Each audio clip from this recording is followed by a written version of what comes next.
All right, good morning to everyone, and welcome back to Coffee and Conversations. We're so thrilled that we're up and running again. We took a bit of a hiatus. For those of you that have been with us for a while, you know that Jordan Hensley has been typically running this program and playing the MC role. My name is Dan Bromberg. I'm the Director of Academic Programs for the Carsey School. I'm going to be taking over for the time period and welcoming our guests for Coffee and Conversations. So we're thrilled to get this rolling. We have a great program rolling out for the spring and rolling into the summer. So we're excited to share that with all of you. And we're extremely honored to have our guest here today. We're welcoming Stephen Pimpare. Stephen Pimpare is a senior lecturer at the University of New Hampshire, Manchester, and founding director of a new program, relatively new, public service and nonprofit leadership program at the UNHM campus. So we're going to have an expansive conversation today. We're going to talk a little bit about Stephen's background. We're going to talk about the program that Stephen designed, created, and teaches in. And Stephen is also going to talk a little bit about his new book that came out in 2021. And we'll get into the details of that book a little bit later in the conversation. So once again, welcome to everyone. We're thrilled that you're here with us. And welcome to Stephen. We're thrilled that you're here with us as well. Just a bit of logistics for all of you out there. There's a Q&A box at the bottom, and there's also a chat box at the bottom. We'll keep our conversation relatively short, maybe 25, 30 minutes. We'd love to get you guys engaged in the conversation. So if you have any questions for either of us, but particularly for Stephen, please feel free to drop them into that Q&A section, and we'll tick through them when we open this up, or into that chat feature, and we're happy to take them towards the end of the conversation. So without any further ado, let me welcome Stephen. And Stephen, let me just start off by asking you if you could tell us a bit about your background. I know you've spent some years in the nonprofit sector and then moved into teaching. So you could kind of walk us through that journey and how you got to this particular part where you're teaching with us at the University of New Hampshire. Sure, I'd be glad to. And thank you for having me, and thank for everybody who is joining us. So I sort of came to an academic career late. I spent the entirety of my adult life in New York City prior to moving to New Hampshire about 6 years ago. And the bulk of that time, my work was mostly in emergency feeding programs, soup kitchens, food pantries, feeding programs in shelters. I did some work in job training programs, specifically designing and running programs with wraparound services for women with children escaping abusive relationships, and thinking through what is the sort of the complicated set of support services we need to do that kind of work. And also during that time, did a little bit of advocacy work at the local level. This was during the Giuliani years, so there were lots of city level fights around funding for emergency programs. A little bit of work at the state level on altering food stamp regulations so that a lot of our clients would have broader access to the kinds of food resources that they needed. And then a little bit of work as the welfare reform debates were heating up in the 1990s. And that's actually what wound up sending me off into grad school, is that I was working in what were and are some of the poorest community districts in all of the United States of America, day in, day out. And at the same time, hearing this national rhetoric about welfare mothers and who they were and why they were in need, and had this enormously difficult time reconciling the people who I was working with on a regular basis and this sort of national rhetoric. And part of what sent me off to grad school was this frustration with not being able to make sense about this disconnect. Why was the national policy debate so utterly unmoored from the actual reality of what I was seeing going on at the program level on the ground? So that for good or ill is what sent me on a very different path indeed. Yeah, excellent. And we'll get into it a bit later, but certainly your book touches on a lot of those aspects as well.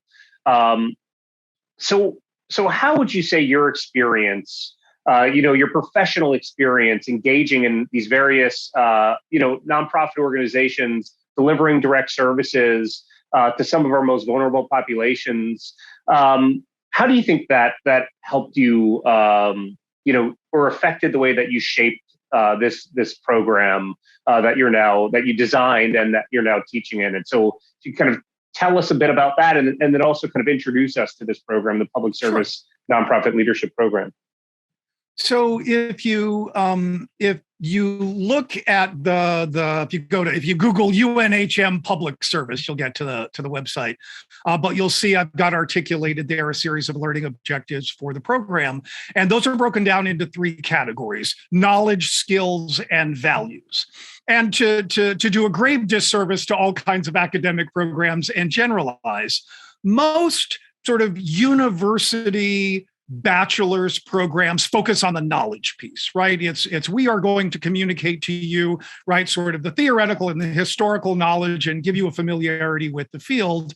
And I do that in the program too. I think that's hugely important work that we do for anyone who's going to get a bachelor's degree, that they're familiar, right, with the literature and the discipline, with the historical work, with the theoretical work, all of that kind of stuff. But that's insufficient for me, right? Because part of what I am interested in is building bridges between the work that goes on in the world and the work that goes on in the university. And too often, as you well know, those are siloed spaces, right? And they don't, for my money, speak often enough to each other. And I think both of those places have a lot to learn from each other. There's a lot of the work that goes on in the university that can help people out there doing direct service and advocacy work be better at what they do.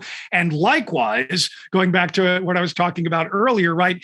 If I think more academic work were informed by what's actually happening in the world in the real time, I think we would sometimes be doing much more sophisticated work, but also much more useful work. So I focus not just on building knowledge, but building concrete skills that students can point to when they're either going off to a grad program or going out into the world, right? So they can say, well, actually, you know what? I've done multiple internships at different kind of institutions, and here are the things I've learned.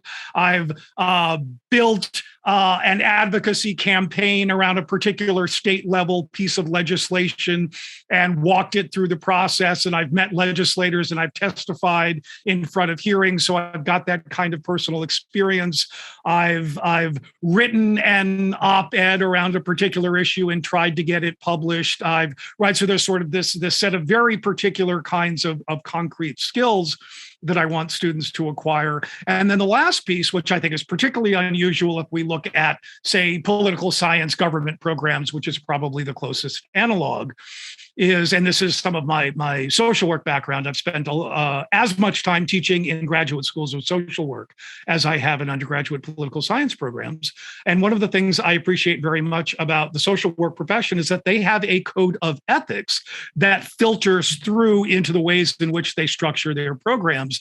And for me, that sort of values element is just as important. And those values are not, right, sort of set political ideologies that I am expecting students to comport to, but a lot of them are sort of basic democratic values, right? Recognizing that democracy is in fact an act, it's a process, it's a thing that must constantly be engaged in for it to function, and that we must all collectively prioritize that value, right? We must recognize that democracy is essential to all the other things we might want to be able to do, and that should be a priority for us. I also place as priority, coming out of my own work, values about respecting the opinions and the autonomy and the knowledge that often marginalized populations present, that we respect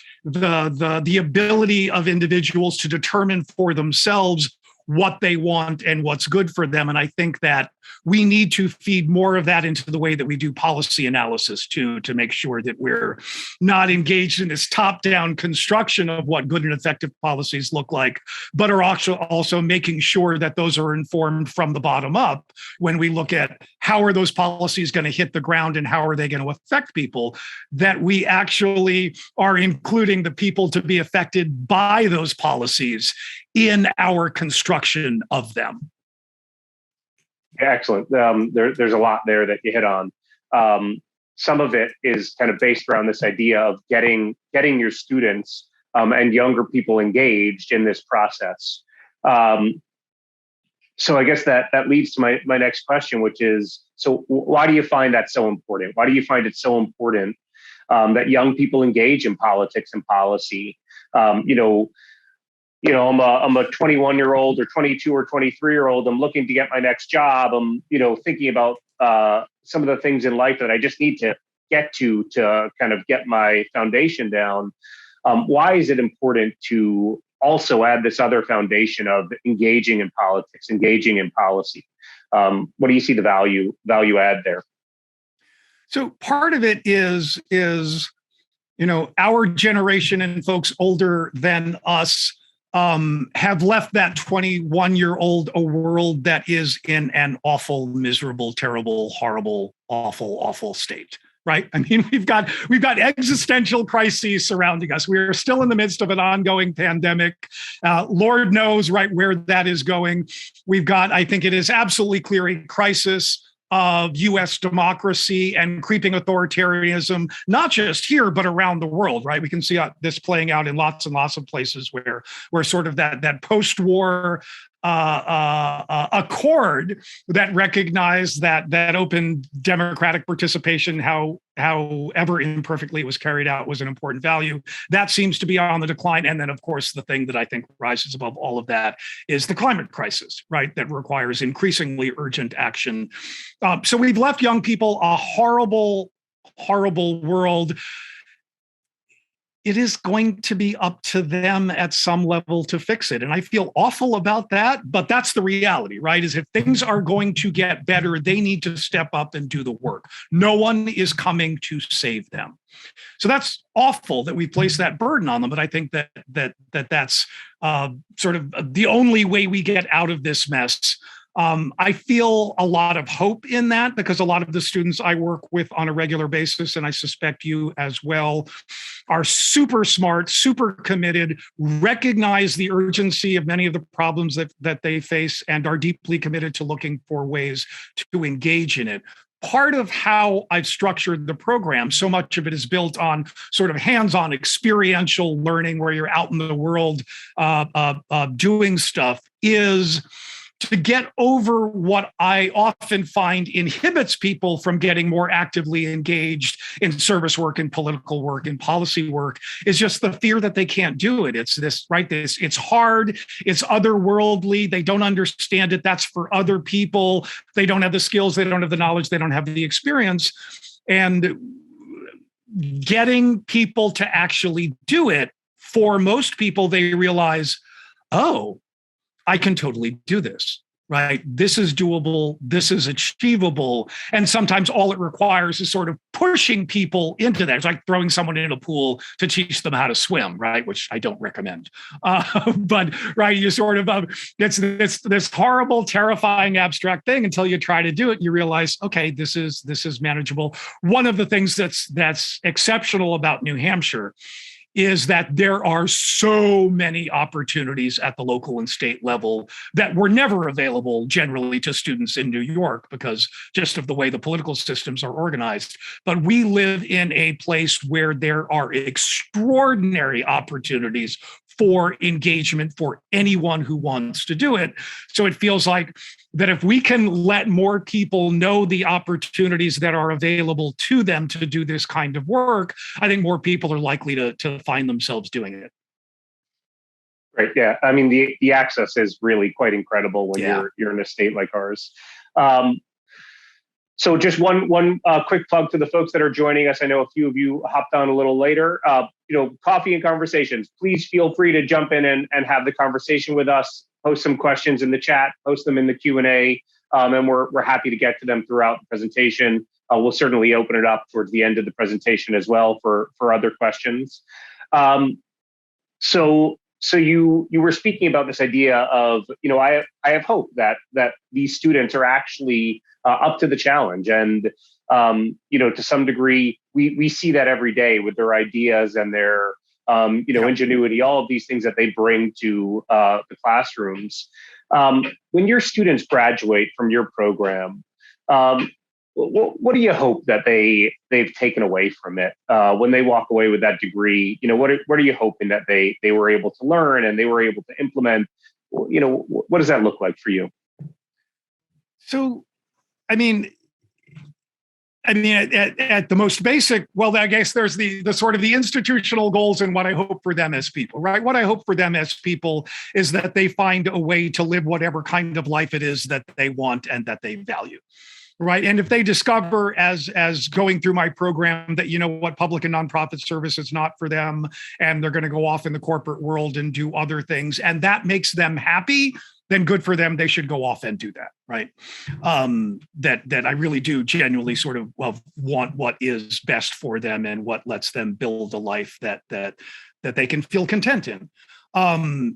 Institutionally, I do feel like right. It is not mere rhetoric for me. The only way we solve these problems is by more people being engaged regularly in them and finding a ways, whether that's professionally and how they earn their living, that's what they do, or that they find ways. And again, New Hampshire, this is relatively easy, right? As sort of their extracurriculars is they sit on a local school board or the zoning commission, or they start thinking about how in the future they might run for state rep, right?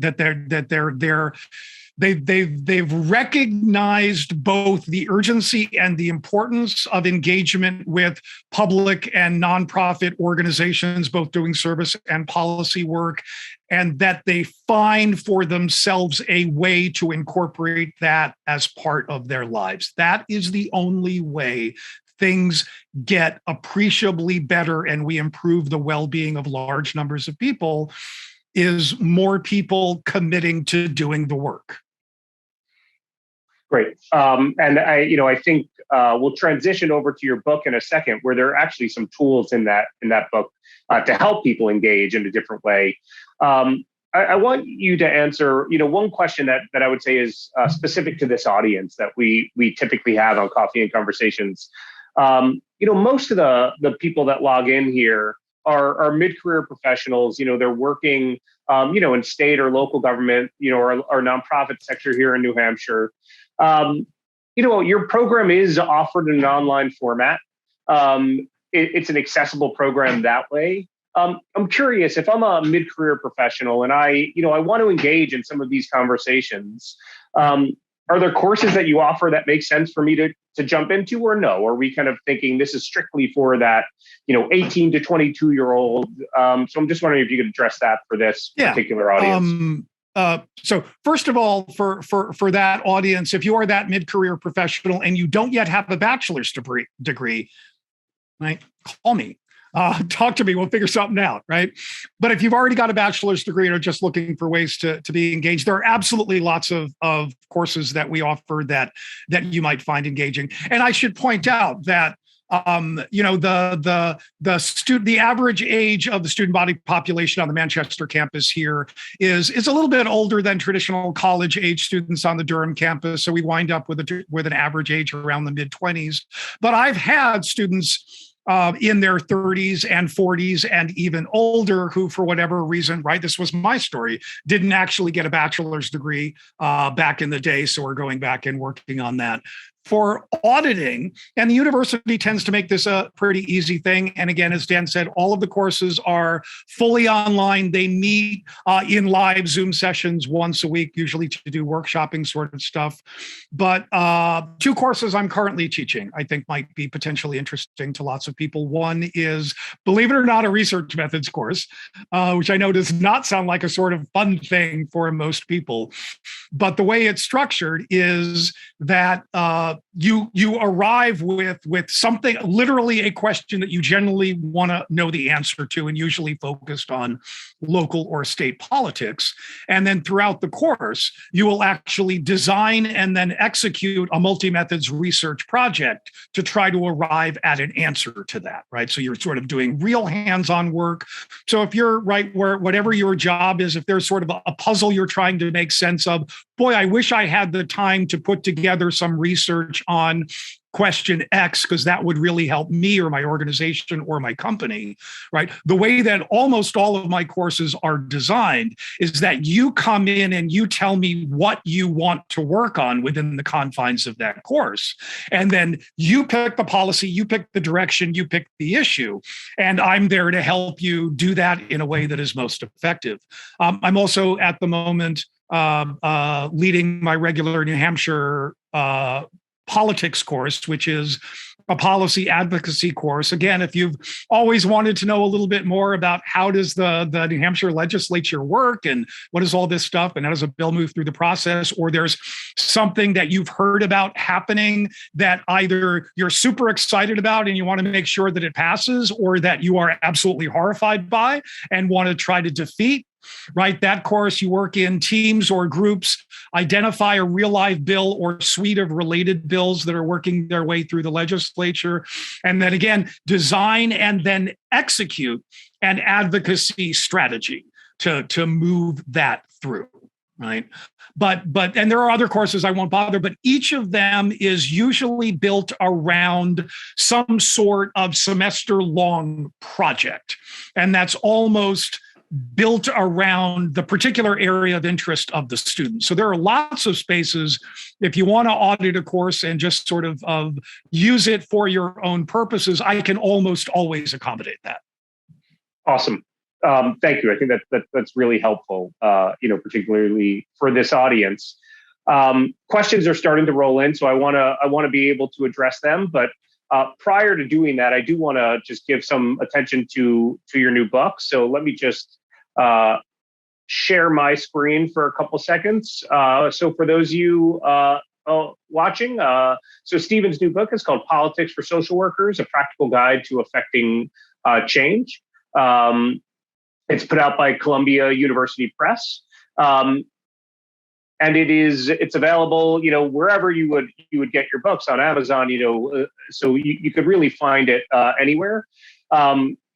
So first, let me just say congratulations on the new book. Thank you. Great to see it out there.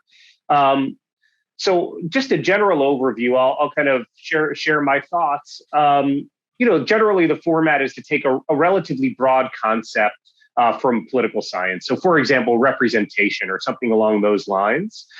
For those of you listening, and then what Stephen does is he digs into the details about the current landscape, both about kind of the political developments of some of the history behind that concept, and then really just digs into is this actually what we see, right? So, kind of this idea of, well, here's the myth, right? Here's the myth that we were all kind of told, and we learned, and then here's some of the reality of how this actually plays out, and it does that through a number of these various concepts. And one of the coolest things about this book is that it's geared for social workers, right? So this isn't some technocratic or really theoretical political science textbook that is inaccessible to a practitioner. It's actually extremely accessible to practitioners. And every chapter ends with what Stephen calls lessons for practice, meaning I'm a social worker out there, I'm delivering, how could I actually take what I'm learning in this book and apply it to practice? So Stephen, my first question to you, and hopefully that captures it, and obviously please feel free to adjust that. My first question to you is, why is it so important for social workers to understand these concepts and facts related to politics and policy? I get that you teach in social work programs. I get that that's a part of your history, but why does it matter for social workers and people who are on the front lines kind of delivering these services? So I'm going to engage in some invidious generalization again to make the point. But my experience in teaching, particularly social welfare policy, to social work students, right? And most of the work I've done has been sort of in explicitly clinical programs, right? NYU, Simmons, even Columbia, they really are focused on, sort of either one-on-one or group counseling stuff. And yet the profession itself points to people like Jane Addams, right? Sort of the people who were engaged in sort of real live hands-on direct service work as their predecessors. But my experience of looking at the way that those social welfare policy courses were structured and taught in schools of social work is that there was a naivete to them, that it did not fully appreciate the historical and contemporary obstacles to making policy change, and didn't help students think about how to set realistic expectations for themselves. And I think, the one of the things that I saw all the time, I've had conversations with students about, particularly thorny policy problems, and would say, so what do we do about this, right? Where do we begin in order to affect change? And 8 times out of 10, the answer would be, well, we need to educate people, right? We need to let people know. And and some of that is just, right, that's a social work instinct, right? We have to open up lines of communication. We have to educate people. Surely, if we can create spaces for constructive dialogue, people will realize that these policies are causing enormous harm, and they will want to change them. I don't think that's true. I don't think that's the world we live in, right? I think that if the people know that these are problems, they either don't care or they care about other things more, right? So what that means is you both need that, I hope not cynical, but clear-eyed view of what's actually going on in the world. How does the policymaking process actually work? Who is influential and why? And where are the spaces within those processes where you can intervene in order to achieve your desired results? And you can't be strategic in that way without a much more sophisticated understanding of the workings of the system itself. So it really, for me, is a way of saying, here are these other disciplines where I also spend time in. I think there are insights there that, for perfectly intelligible reasons, don't find their way into social work curricula. But if we can bring some of those insights in, you all will be much more effective, much more realistic, and much less subject to burnout, which the last thing I'll say on this question is something I see a lot, is that social workers, right? You don't go into social work because you want to make a boatload of money, right? You are going in presumably already with the intent that you want to do some sort of good in the world in one way or another, right? But graduate with utterly unrealistic expectations of how much change can happen and how fast and how much they can do individually. And they immediately run up against the real world. They get angry, they get frustrated, they get depressed, they get burnt out, and they stop doing the work, right? And I think one of the ways to fight that syndrome is to shed some of that naivete and have a much more realistic view of the challenges that are there, and then how do we think in a sophisticated way about how we overcome them. Yeah, great. That actually leads nicely into my next question, which is related to something that you wrote in the book. So I'll read the quote for everyone, and then I'll ask you to respond to that. You write, a basic principle of social work is that you meet the client where they are. This is true of policy analysis and advocacy too. You must diagnose the problem accurately, but then deal with the actual existing opportunities for intervention with the real system, rather than the one you wish you were in operation. So it is this idea that a lot of people do get into this field with kind of these idealistic visions of what they're going to do and how they're going to save the world and kind of all of these various things. Now, maybe it's a dose of skepticism, but I think it's more of this dose of reality that you're drawing to. Could you dive a bit deeper into the connection, the implications for social workers here by what you mean with, you must diagnose the problem accurately, but then deal with the actual existing opportunities for intervention. What are you talking about there? And could you explain that to us a little bit? Sure. I'm trying sort of on the fly to think about what would be a good concrete example that might resonate with the audience, and I'm coming up blank, which is why I'm talking now. I'm trying to buy time verbally while the back of my brain tries to solve the problem, and it's not working. So do you have a follow up to push? Well, I think what I would, what I'm getting at is, the whole book is kind of based on giving these real intervention tips. And this idea of both meeting people where they are, meeting systems where they are, but trying to change them at the same time. Yeah. Why is that important? Why can't I just go in, gung ho? I'm going to change this system, and I'm going to do it my way. Why is it important that this dose of reality is part of that formula?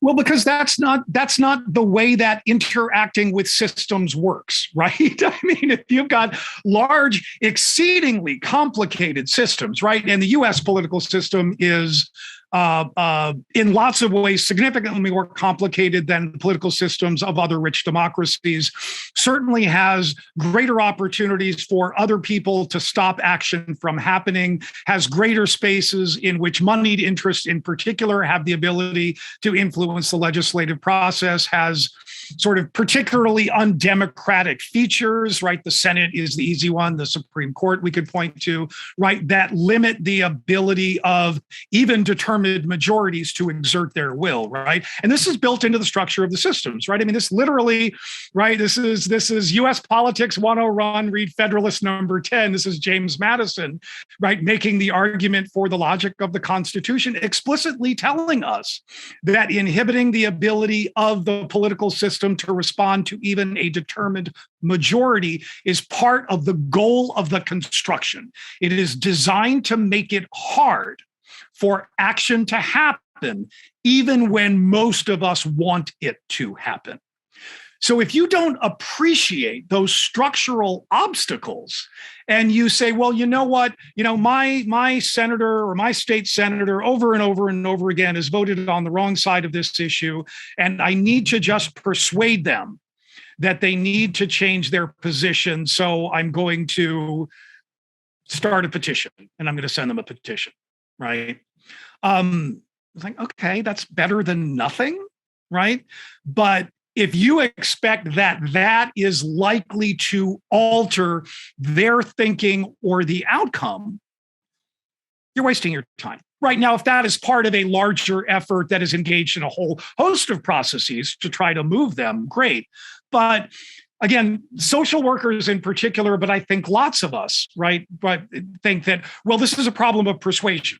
Right? It's like we need to make them understand. It's like, well, what if it's not a problem of persuasion, right? What if it's a problem of entrenched interests, right? Whether that is rooted in their own personal values or whether it's rooted in what they understand to be the sources of their campaign funding, or whether it's rooted in what they have for aspirations for career goals after leaving public office, right? And again, that borders like it's cynical, but it's real, right? We've got boatloads of political science research that tells us about the kinds of things that motivate legislators' behavior. If you don't appreciate that, right, you can't hope to affect change. I'll say one more thing, because the back of my mind finally came up with an example that I think is useful in this context, is that one of the things that we know from research that comes out of two scholars, I think they're both at Berkeley, if memory serves, Chris Skovron and I can't remember his first name, Brookman,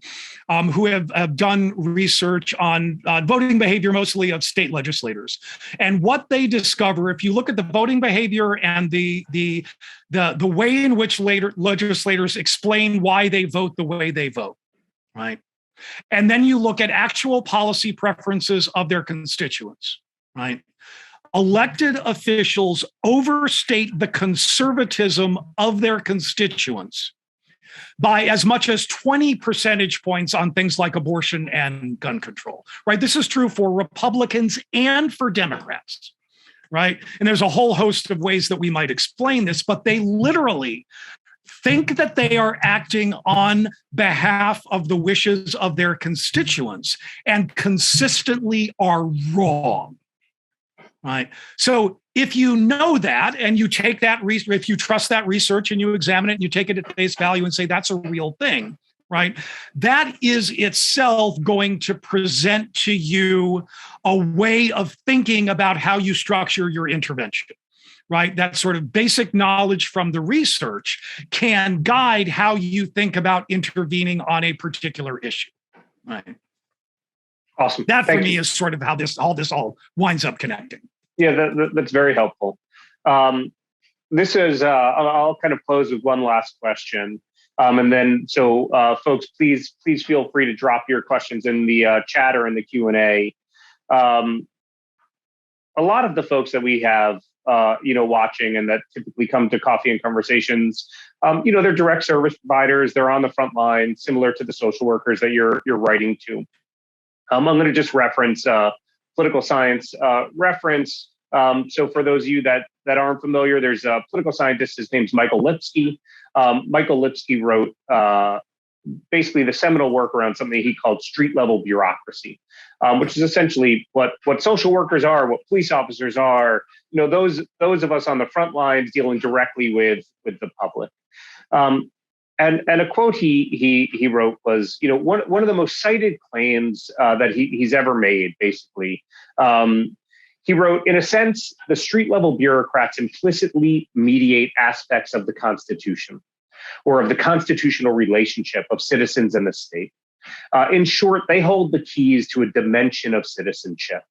I'm wondering if this applies to those in the profession of social work. Are they mediating this relationship between government, and its citizens?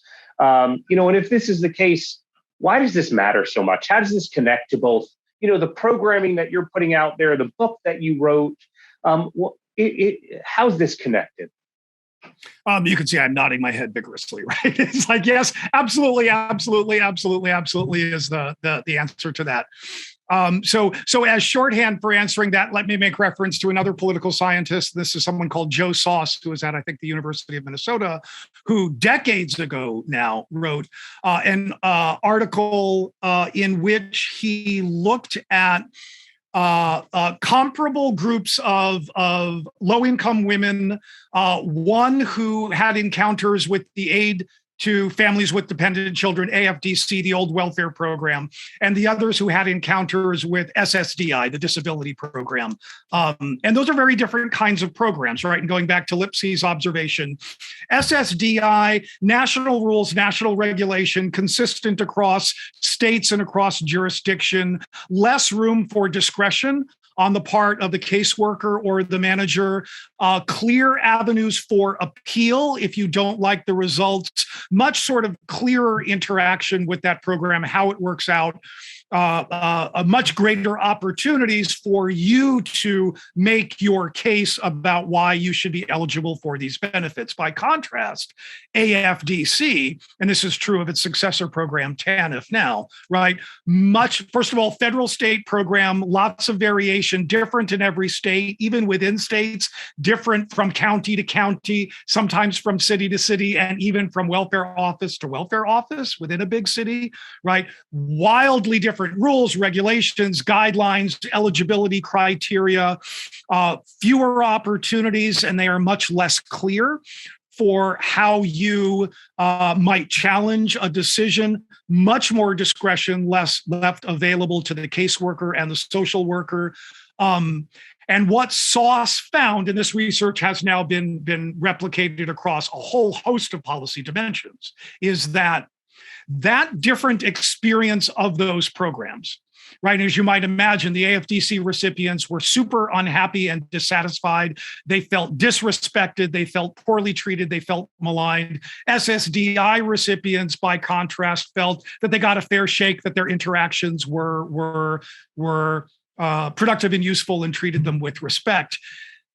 They made judgments because of those interactions about those programs, but those judgments also carried out to those people's feelings about all of the rest of government, right? So those AFD recipients didn't just say, well, AFDC and the caseworkers are treating me with disrespect and they don't care about me and who I am.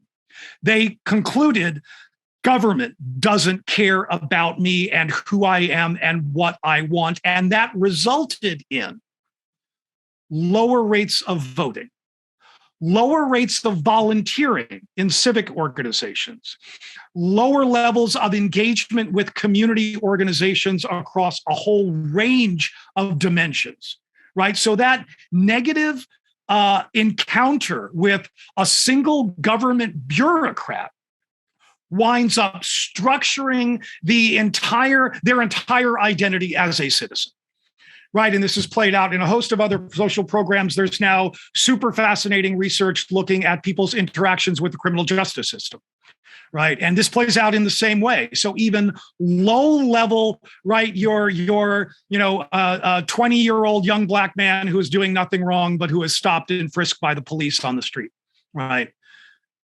That will affect your willingness to do things like vote, right? And again, we've got this growing body of research. So this stuff really matters, right? How you treat the citizens that you are engaged with doesn't just matter for that interaction that you and your agency are having with them.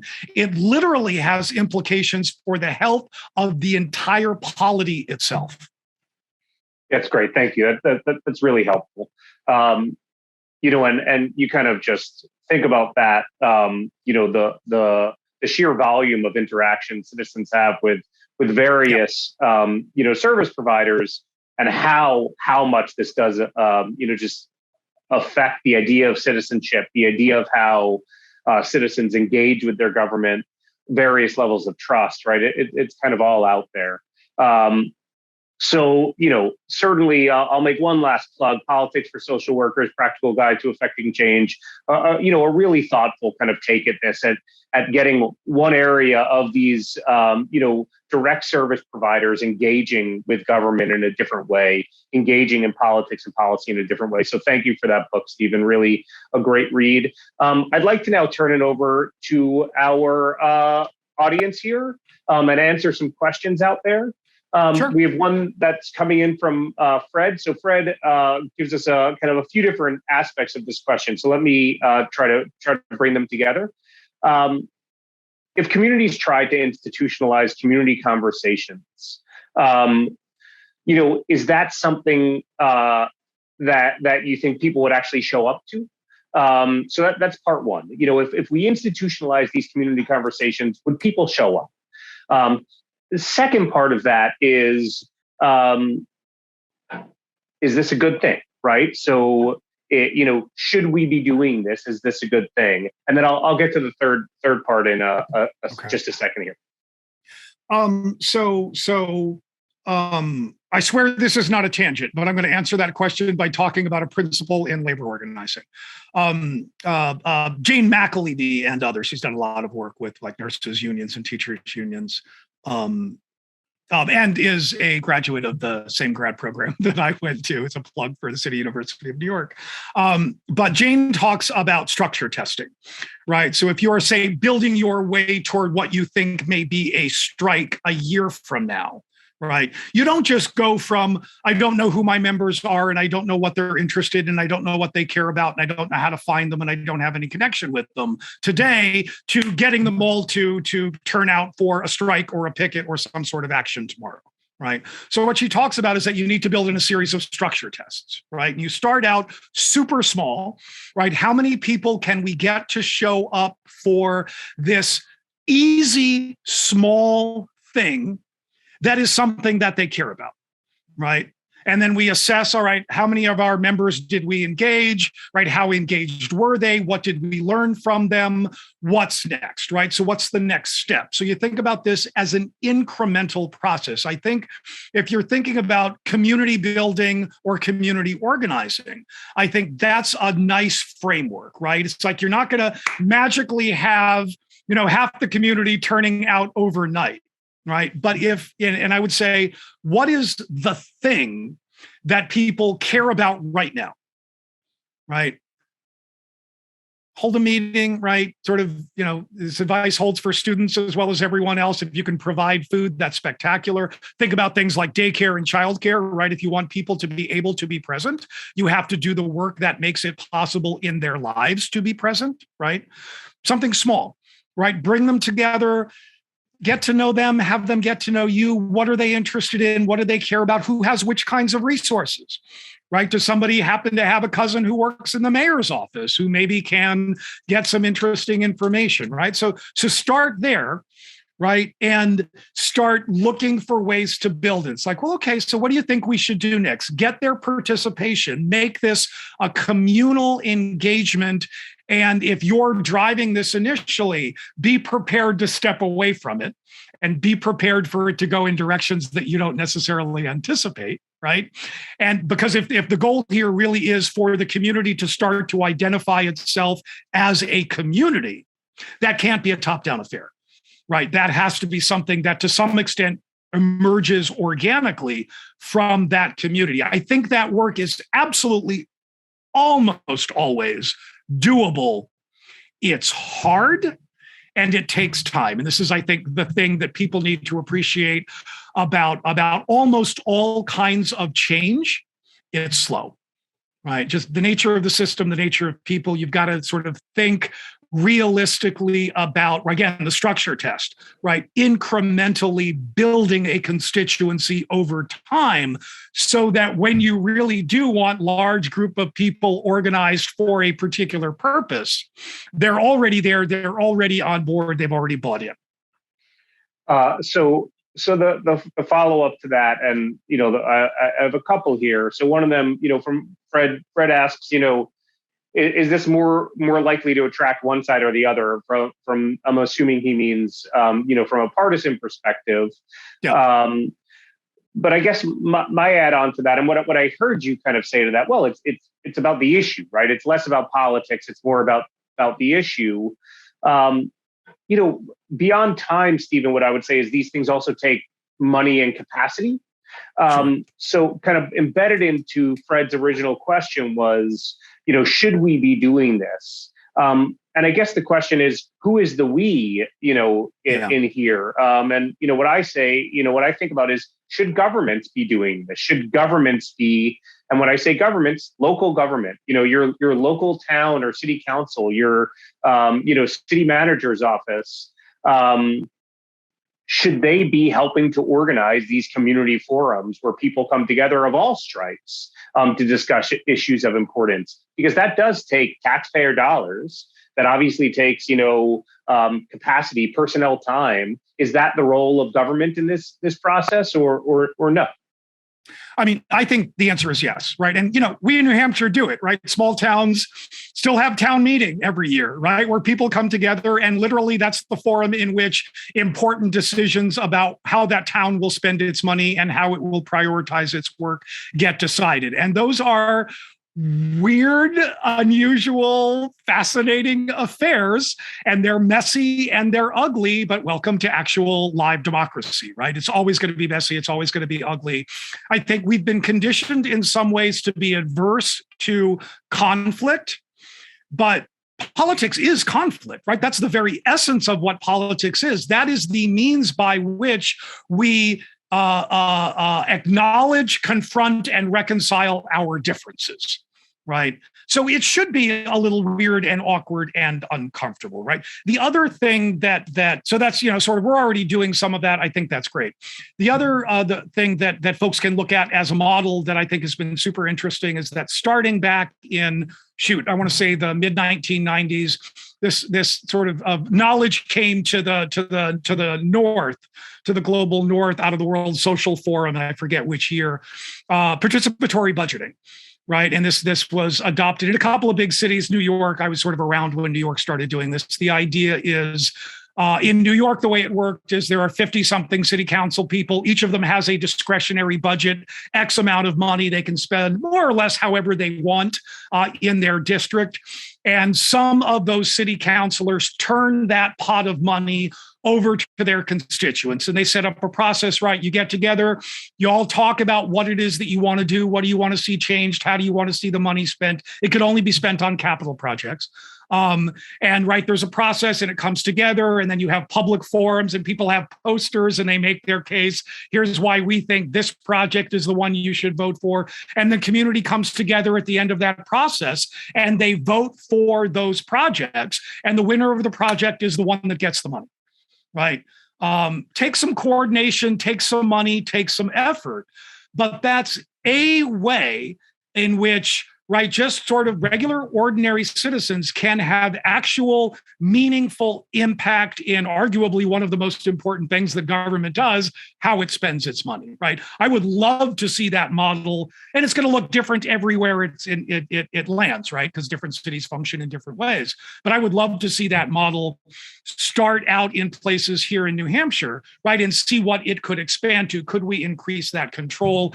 You're not always going to like the results of it, right? That's the nature of living in a wildly diverse political society, and one that is right now, right, sort of hyper polarized in really ugly ways. But that's the price you pay, right? Is that disagreement and that division. Yeah, I love the idea of participatory budgeting. I think it's one of these ideas that has worked. It can work. It can happen at a really, just small level, right? So you can do this at a locality. You can do this in a neighborhood. You really can. And a lot of the projects we see are investments in libraries, investments in parks, yep. Green spaces, fixing whatever. Streetlights. Yeah, I mean, in communities are making those green decisions. Spaces, yeah. Really cool to see, and really does kind of get to that engagement piece. So, Fred, I hope that answers your question. One other question out there. And I think this is probably a good one to kind of close out on, is an idea around neutrality. So neutrality kind of, I think, posed in the way of nonpartisanship. How do we do these in such a way? Does there have to be a neutral party in these conversations and even these broader conversations when we're thinking about engagement? Or are these always, these hyper partisan things? Do there have to be sides? I mean, is there a role for a neutral party, and is that an important role in these types of conversations for communities? So it feels like those are two different questions, right? Is there a role for a neutral party? Yes, absolutely. Is it essential that there be a neutral party president? I personally don't think so. President, not president.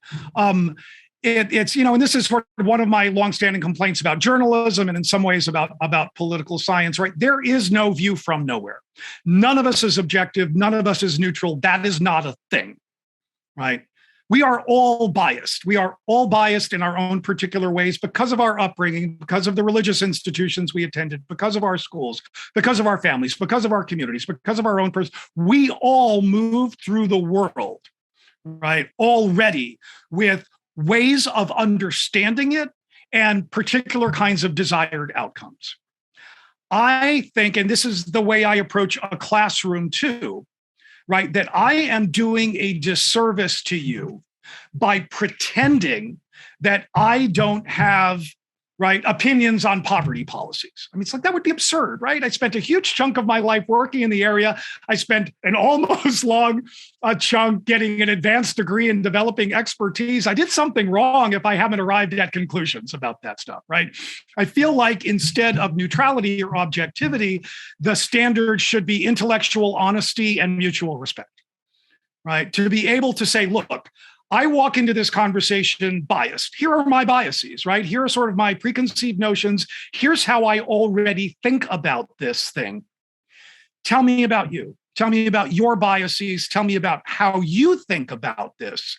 And then let's figure out how we make sense, right, of that. How do we create a space where even if I don't agree with you, right, I understand and value that you see the world differently and want different things of it, and that you feel the same for me, right? How do we create that kind of space?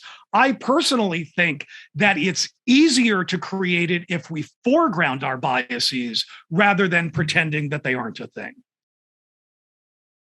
Yeah, excellent, Stephen. I think it's really a great perspective, right? And it allows us to have those biases as well. That perspective, right? By acknowledging that we do have them, it's okay that we have them, and conversations and these spaces they're messy, and that's not a bad thing necessarily. Yeah. So, Stephen, I just wanted to thank you one more time for joining us. We're coming up on that 9:15 point.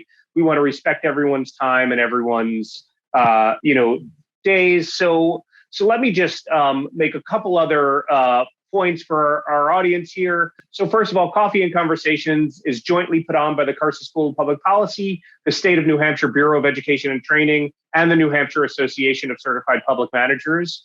We're thrilled to bring this to you so we could all engage in these, rigorous and vigorous conversations. Stephen, we appreciate you starting us off this year, with both the energy and passion that you have for all of this, for both educating our students at UNH, but also the general public and, specific field of social workers. I mean, just really important stuff. So thank you for doing that. Thank you for being with us. Next month, March 9th, we're actually going to continue this conversation. So we're going to have Heather Shank with us. She's the city planner of Concord, and she's going to be talking about public participation in the policy process. So really cool way to kind of take this conversation to the next level of what does this look like on the ground? What does this look like in Concord? What does this look like in New Hampshire?